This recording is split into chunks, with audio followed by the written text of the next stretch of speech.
Hello friends, welcome to our channel. मनुष्य जीवन दुखपूर्ण। यही दुखर कारण ହେଉଛି कामना। कामनार विनाश रे दुखर विनाश। कामनार विनाश हेले निब्बाण प्राप्ति ହେବ। आपण माने जानिछंती एहाकु चतुः आर्य सत्य कुहाଯାଏ।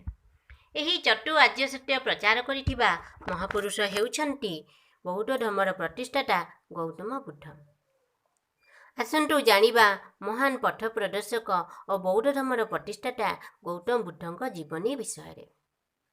ମୁଁ ଆଜି ଗୌତମ ବୁଦ୍ଧଙ୍କ ଜୀବନୀ, ସାଂସାରିକ ଜୀବନ ଓ ଜୀବନର ଗତିପଥର କାରଣ, ଜ୍ଞାନ ଆହରଣ ବିଷୟରେ ଭିଡ଼ିଓ ଆଣିଅଛି। ଚାଲନ୍ତୁ ଭିଡ଼ିଓଟି ଷ୍ଟାର୍ଟ କରିବା।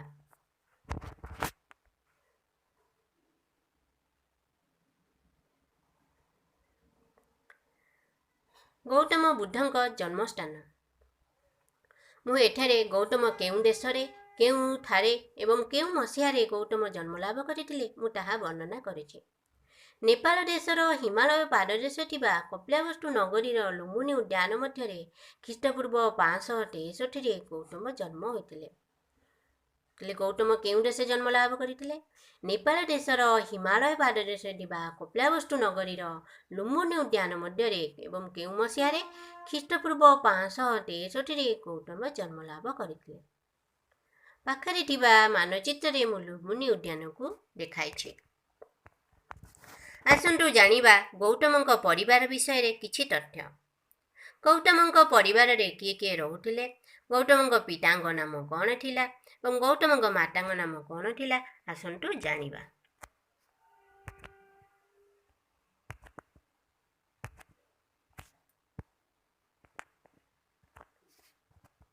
ମାତା।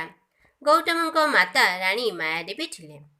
ଗୌତମଙ୍କର ଜନ୍ମ ହେବାର 7 ଦିନ ପରେ ଏକ ଦୁଃଖଦ ପରିସ୍ଥିତି ଘଟିଥିଲା।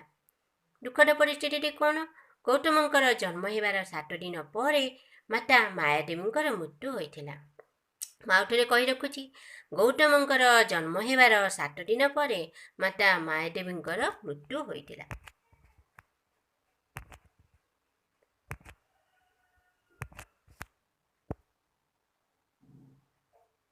ପିତା। ଗୌତମଙ୍କର ପିତାଙ୍କର ନାମ ରାଜା ସୁଧୋଧନ ଥିଲା। ରାଜା ସୁଧୋଧନ ଶାକ୍ୟ ବଂଶର ରାଜା ଥିଲେ। ସେ ଜଣେ ପ୍ରଜାହିତକାରୀ ସୁଶାସକ ଥିଲେ। ଶାକ୍ୟ ବଂଶର ଉନ୍ନତି ପାଇଁ ସର୍ବଦା ଚେଷ୍ଟିତ ଥିଲେ। ରାଜା ସୁଧୋଧନ ଓ ରାଣୀ ମାୟାଦେବୀଙ୍କ ଔରସରୁ ଜାତ ଗୌତମ। ଗୌତମଙ୍କ ପିତା ରାଜା ସୁଧୋଧନ ଓ ମାତା ରାଣୀ ମାୟାଦେବୀ ଥିଲେ। ଗୌତମ ନାମକରଣର ଯଥାର୍ଥତା।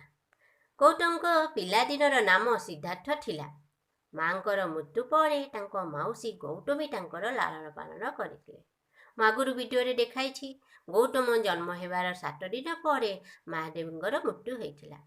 ସେହି ଦିନଠାରୁ ଗୌତମ ଏକା ହୋଇଯାଇଥିଲେ ଏବଂ ତାଙ୍କ ମାଉସୀ ଗୌତମୀ ତାଙ୍କର ଲାଳନ ପାଳନ କରିଥିଲେ। ସେହି ଦିନଠାରୁ ଗୌତମୀଙ୍କ ନାମ ଅନୁସାରେ ସିଦ୍ଧାର୍ଥଙ୍କ ନାମ ଗୌତମ ରଖାଗଲା। ଗୌତମଙ୍କ ସାଂସାରିକ ଜୀବନ। ଆପଣମାନେ ଜାଣିଛନ୍ତି, ଗୌତମ ଏକ ସମ୍ଭ୍ରାନ୍ତ ରାଜବଂଶରେ ଜନ୍ମଲାଭ କରିଥିଲେ। ସେ ଏକ ସମ୍ଭ୍ରାନ୍ତ ରାଜବଂଶରେ ଜନ୍ମ ହୋଇ ମଧ୍ୟ ରାଜଭୋଗ ବିଳାସ ପ୍ରତି ଆକୃଷ୍ଟ ହୋଇନଥିଲେ, କାରଣ ସେ ରାଜକୀୟ ପରିବେଶ ଠାରୁ ଦୂରେଇ ରହୁଥିଲେ। ଗୌତମ ରାଜପୁତ୍ର ହୋଇ ମଧ୍ୟ ରାଜପ୍ରସାଦ ଓ ଭୋଗବିଳାସ ପ୍ରତି କାହିଁକି ଆକୃଷ୍ଟ ହେଉନଥିଲେ? ତାହା ସୁଧୋଧନକୁ ବ୍ୟଥିତ କରିଥିଲା। ତେଣୁ ଗୌତମଙ୍କର ରାଜପ୍ରସାଦ ଓ ଭୋଗବିଳାସର ଅନାଗ୍ରହ ଦେଖି ତାଙ୍କ ପିତା ତାଙ୍କୁ ଯଶୋଧାରୀ ନାମ୍ନୀ ଏକ ସୁନ୍ଦରୀ କନ୍ୟାଙ୍କ ସହ ବିବାହ କରାଇଥିଲେ। ଗୌତମ କାହାଙ୍କ ସହ ବିବାହ ଅନୁଷ୍ଠିତ ହୋଇଥିଲା? ଗୌତମଙ୍କ ସହ ଯଶୋଧାରା ନାମ୍ନୀ ଏକ ସୁନ୍ଦରୀ ରାଜକନ୍ୟାଙ୍କ ସହ ବିବାହ ଅନୁଷ୍ଠିତ ହୋଇଥିଲା। ବିବାହ ପରେ ଗୌତମଙ୍କର ଏକ ପୁତ୍ର ସନ୍ତାନ ଜାତ ହୋଇଥିଲା। କିନ୍ତୁ ସନ୍ତାନ ସୁଖ, ବିବାହ, ରାଜସୁଖ ଗୌତମଙ୍କୁ ସଂସାର ମଧ୍ୟରେ ବାନ୍ଧି ରଖିପାରି ନଥିଲା।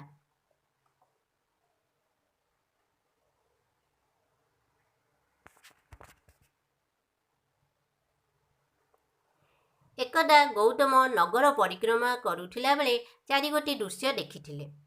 ଯେଉଁ ଚାରିଗୋଟି ଦୃଶ୍ୟ ତାଙ୍କର ଜୀବନର ଗତିପଥକୁ ସମ୍ପୂର୍ଣ୍ଣ ରୂପେ ବଦଳାଇ ଦେଇଥିଲା, ଯାହାକି ମୁଁ ଭିଡ଼ିଓରେ ପାଖରେ 4 ଦୃଶ୍ୟକୁ ଚିତ୍ର ମାଧ୍ୟମରେ ଦେଖାଇଛି। ଏହି 4 ଦୃଶ୍ୟକୁ ମୁଁ ବିସ୍ତୃତ ଭାବରେ ବର୍ଣ୍ଣନା କରୁଛି। ଗୌତମଙ୍କୁ ପ୍ରଭାବିତ କରିଥିବା 4 ଦୃଶ୍ୟ।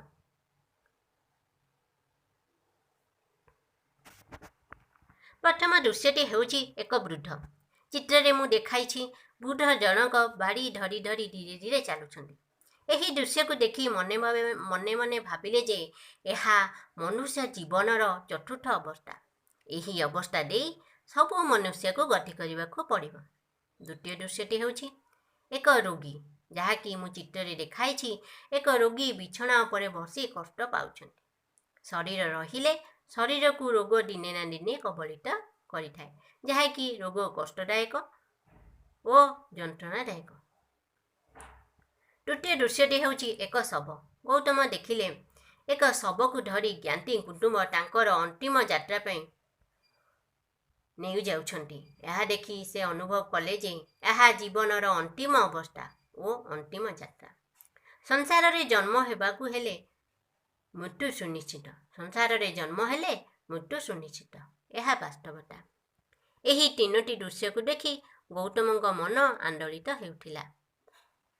କିଛି ବାଟ ଅତିକ୍ରମ କଲା ପରେ ସେ ଦେଖିଲେ ଧ୍ୟାନମଗ୍ନ ଅବସ୍ଥାରେ ଗୈରିକ ବସ୍ତ୍ର ପିନ୍ଧି ଏକ ସନ୍ନ୍ୟାସୀ ବସିଛନ୍ତି। ସନ୍ନ୍ୟାସୀ ଜଣକୁ ଦେଖି ସେ ଖୁସିରେ ଆତ୍ମହରା ହୋଇଗଲେ। ସେ ଭାବିଲେ ମୁଁ ଖୋଜିଥିବା ଚରମ ସତ୍ୟର ସନ୍ଧାନ ପାଇଗଲି।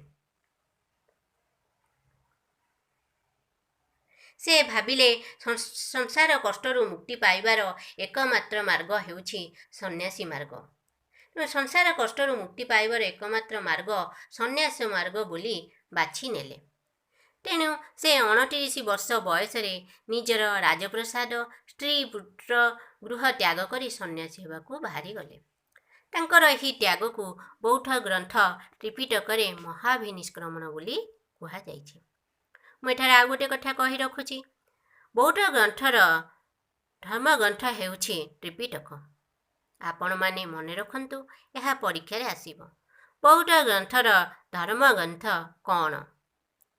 ବୌଦ୍ଧ ଗ୍ରନ୍ଥର ଧର୍ମଗ୍ରନ୍ଥ ହେଉଛି ତ୍ରିପିଟକ। ଆଉ ଗୋଟେ ପ୍ରଶ୍ନ ଆସିବ, ମହାଭିନିଷ୍କ୍ରମଣ ବୋଲି କାହାକୁ କୁହାଯାଏ? ଗୌତମଙ୍କର ଗୃହ ତ୍ୟାଗକୁ ବୌଦ୍ଧ ଗ୍ରନ୍ଥ ତ୍ରିପିଟକରେ ମହାଭିନିଷ୍କ୍ରମଣ ବୋଲି କୁହାଯାଏ। ତାହେଲେ ମହାଭିନିଷ୍କ୍ରମଣର ଉତ୍ତର ହେଉଛି ଗୌତମଙ୍କର ଗୃହ ତ୍ୟାଗକୁ ତ୍ରିପିଟକରେ ମହାଭିନିଷ୍କ୍ରମଣ ବୋଲି ତାଙ୍କର ତ୍ୟାଗକୁ କୁହାଯାଇଛି।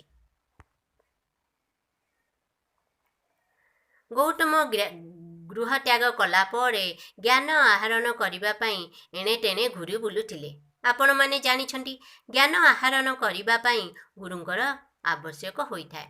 ଜ୍ଞାନପ୍ରାପ୍ତ ଗୌତମ ଦୀର୍ଘ 6 ବର୍ଷ ଧରି ଜ୍ଞାନ ଆହରଣ ପାଇଁ ଏଣେ ତେଣେ ବୁଲୁ ବୁଲୁ 2 ଜଣ ଗୁରୁଙ୍କ ସ୍ପର୍ଶରେ ଆସିଥିଲେ।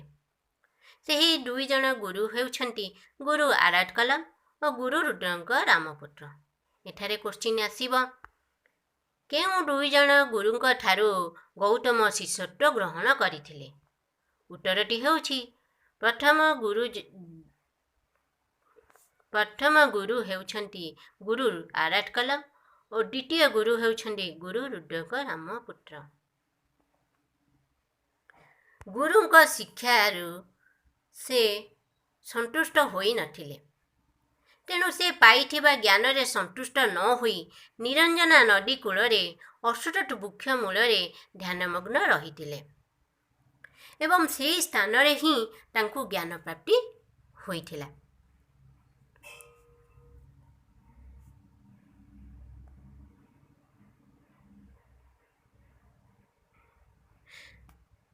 ତାହେଲେ ଏଠାରେ 2ଟି ପ୍ରଶ୍ନ ଆସିବ, ସେ କେଉଁ ନଦୀ କୂଳରେ ବସି ଧ୍ୟାନମଗ୍ନ ରହିଥିଲେ?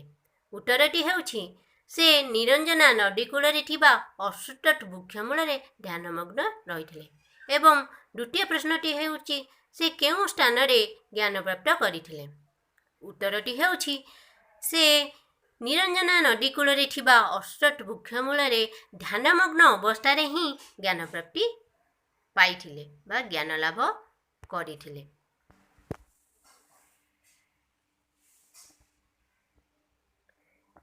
ନିରଞ୍ଜନା ନଦୀ କୂଳରେ ଥିବା ଅଷ୍ଟଟ ବୃକ୍ଷକୁ ବୋଧିଡୁମ କୁହାଯାଏ ଏବଂ ଯେଉଁ ସ୍ଥାନରେ ବସି ଗୌତମ ଜ୍ଞାନ ପ୍ରାପ୍ତ କରିଥିଲେ ସେହି ସ୍ଥାନକୁ ବୁଦ୍ଧଗୟା ନାମରେ ନାମିତ କରାଗଲା। ଏଠାରେ ଦୁଇଟି ପ୍ରଶ୍ନ ଆସିବ। ପ୍ରଥମ ପ୍ରଶ୍ନଟି ହେଉଛି ବୋଧିଡୁମ କାହାକୁ କୁହାଯାଏ? ଉତ୍ତରଟି ହେଉଛି ଯେଉଁ ବୃକ୍ଷ ତଳେ ଗୌତମ ଧ୍ୟାନରେ ବସିଥିଲେ ସେହି ମହାନ ବୃକ୍ଷକୁ ବୋଧିଡୁମ କୁହାଯାଏ। ଦ୍ୱିତୀୟ ପ୍ରଶ୍ନଟି ହେଉଛି ବୁଦ୍ଧଗୟା କାହାକୁ କୁହାଯାଏ? ଉତ୍ତରଟି ହେଉଛି ଯେଉଁ ସ୍ଥାନରେ ବସି ଗୌତମ ଜ୍ଞାନ ପ୍ରାପ୍ତ କରିଥିଲେ ସେହି ସ୍ଥାନକୁ ବୁଦ୍ଧଗୟା କୁହାଯାଏ। ଜ୍ଞାନ ପ୍ରାପ୍ତି ପରେ ଗୌତମ ବୁଦ୍ଧ ନାମରେ ପରିଚିତ ହେଲେ କାରଣ ବୁଦ୍ଧ ଅର୍ଥ ଜ୍ଞାନ। ଭିଡ଼ିଓର ଡାହାଣ ପାର୍ଶ୍ୱରେ ମୁଁ ଦୁଇଟି ଚିତ୍ର ଦେଖାଇଛି। ପ୍ରଥମ ପାର୍ଶ୍ୱରେ ମୁଁ ମହାନ ଅଷ୍ଟଟ ବୃକ୍ଷକୁ ଦେଖାଇଛି ଯାହାକି ବୋଧିଡୁମ ନାମରେ ଚିତ୍ରିତ କରିଛି, ଯେଉଁ ବୃକ୍ଷ ତଳେ ଗୌତମ ଧ୍ୟାନ ଅବସ୍ଥାରେ ବସିଛନ୍ତି ଏବଂ ତାହାର ଡାହାଣ ପାର୍ଶ୍ୱରେ ମୁଁ ଗୌତମ ଯେଉଁ ସ୍ଥାନରେ ବସି ଧ୍ୟାନମଗ୍ନ ଅବସ୍ଥାରେ ବସିଥିଲେ ସେହି ସ୍ଥାନକୁ ବୁଦ୍ଧଗୟା ନାମରେ ଚିତ୍ରିତ କରିଛି। ଆପଣ ଏହି ଭିଡ଼ିଓଟିକୁ ବାରମ୍ବାର ଦେଖନ୍ତୁ, ସହଜରେ ମନେ ରହିଯିବ। ଜ୍ଞାନ ପ୍ରାପ୍ତି ପରେ ଗୌତମ ପ୍ରକୃତ ଜ୍ଞାନର ଅଧିକାରୀ ହୋଇଥିଲେ। ସେହିଦିନ ଠାରୁ ଗୌତମ ବୁଦ୍ଧ ନାମରେ ପରିଚିତ ହେଲେ।